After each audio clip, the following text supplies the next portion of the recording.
Ooh, how my soul shivered. I'd been walking along that street for what seemed like an eternity. I hoped that by walking I would somehow find an answer to my problems. I was hoping I would find love, peace, joy. But I carried my demons with me wherever I went. As I went on, the ramifications began to move from the realm of theory to the realm of reality. As I pondered the undeniable truth that I was separated from God and would ultimately be devoid of all good, my thoughts began turning on me. I'd searched in vain for some hope of goodness within me. Not having found it, my mind became a vacuum for every evil impulse imaginable. I would think of a terrible thought like, I'm going to go home and torture my family. I would see in my mind's eye myself taking a chainsaw to my sister's leg or punching the next person I saw. I screamed out to God, "No, Lord, no, please, please, don't let this happen to me. I don't want to be evil. I know Christ is Lord now. I repent of all my evil. I know I am evil to the core. Please, please bring love and gentleness back into my heart." But my prayer fell on deaf ears, and the images and thoughts grew more and more violent and more despicable. I began to despise myself with a hatred beyond words. I hated myself for having these thoughts. But worse than that, I began hating God, because I felt he was to blame for this horrible predicament I was in. I thought, God, why are you doing this to me? I repent! I repent! No good. At this point, the evil that was coursing through my veins was so thick that I knew that the very next person I saw I would immediately brutally attack. I knew for a fact that I did not currently possess the willpower to prevent myself from attacking the next person I saw. And even if I could somehow put it off for a few minutes, or even half an hour, I knew ultimately that I would blow, and I would no longer be able to hide the evil that lay within me. So what was I to do? I screamed and groaned with fear. I did not want to turn into a monster, yet I felt that the next person I saw I would savagely murder. There was only one thing to do, I thought. I'll kill myself before I hurt someone. I grabbed a broken bottle that was lying on the side of the road, and I made a deep slice across my left wrist. I naively hoped, out of all hopes, that once I had done this, I would feel my spirit lift out of my body, and I would feel peace again, as I had frequently read other accounts of people who had experienced peace during near-death or out-of-body experiences. At that point, I could care less about going to heaven. I would be perfectly content to just become food for worms, so long as my consciousness was destroyed. If there was a heaven, and I went there after killing myself, that would of course be the best of all possible worlds, though I highly doubted I would reach heaven. No, I was content to just end it all, and make the evil thoughts go away. But after waiting for a while, nothing happened. I just kept feeling worse and worse, so I made a second cut on the same wrist. This wrist. It was about this point that I began to realize my greatest fear. I realized at the core of my being that if I destroyed my own life, the temple where my spirit resides, there would be no abolishing of consciousness. Somehow I just knew that I would live forever, no matter what. I wanted to deny it, but the more I thought about it, the more I realized that we are immortal beings. And there are only two places our souls can reside in for eternity, either in heaven with God, or apart from God in hell. Oh, the terror, the fear that enveloped me when I came to that realization is too great for words. I was utterly damned, no matter where I turned. If I choose to live, I will certainly kill the next person I see. If I kill myself, I'll go directly to hell.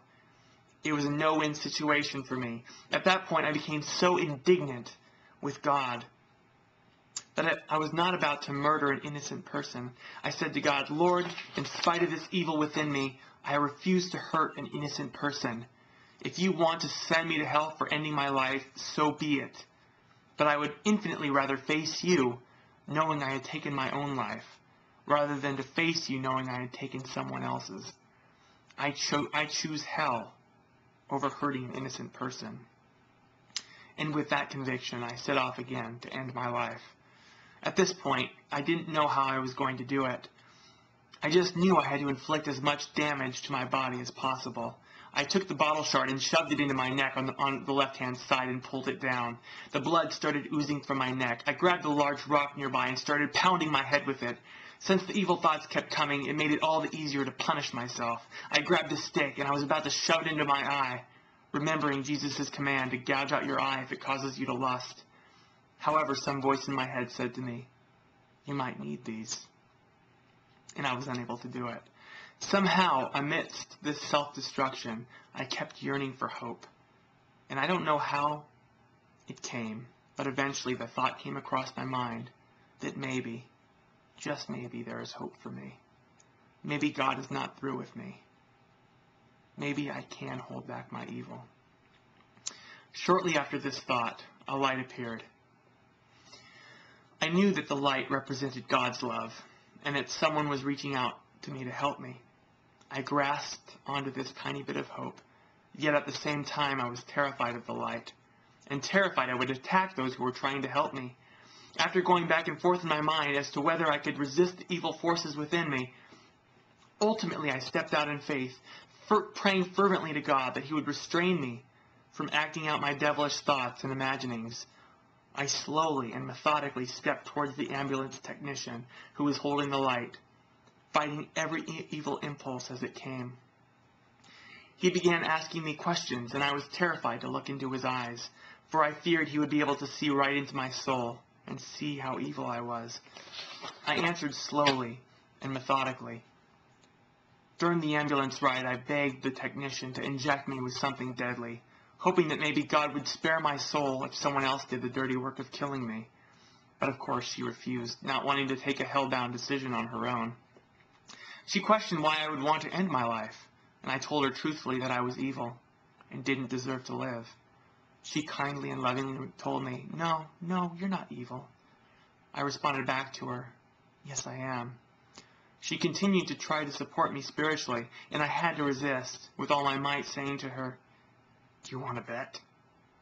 I knew immediately that if I were to respond to her with such a reply, she would immediately fear me and become extremely suspicious of me. The very knowledge that I could destroy a person's entire experience and perception of me with only 3 words terrified me to the core. When I began to realize the power of words and understood that words could kill just as easily as physical weapons, I knew that I had to tread extremely lightly.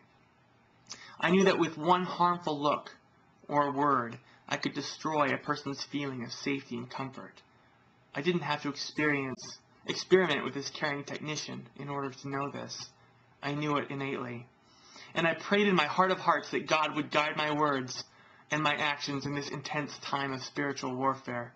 I felt like at any moment I could explode and attack.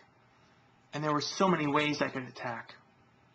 With words, with evil looks or sinister grins or winks, and they were all so easy to do. I thought how easy it would be to look into the technician's eyes, smile evilly at her, wink at her, and say, "You're dead."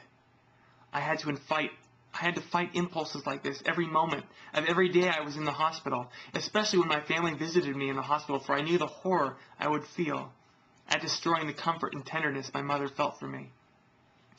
This is why I rarely, if ever, spoke to them. They feared my mind was lost somewhere, and they would never get me back.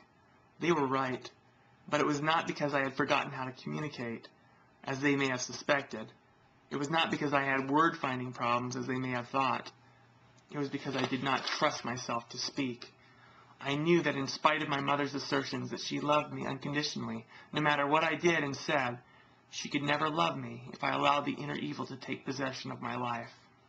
Had I looked at my mother with sinister eyes, winked at her, and whispered into her ear, "You're dead," she would never be able to approach me with love in her heart. That one message, delivered with pure evil, would forever destroy the trust that is crucial for a loving relationship. She would have fear, doubt, and worry whenever she approached me, no matter what I tried to do in the future to undo my pure act of evil. I could tell her over and over, "Mom, I didn't mean it. Please, Mom, forgive me. You know that I love you." And nobody telling her that her son has bipolar disorder could possibly heal the wound, nor excuse the action. Having said that, however, I have to continue this.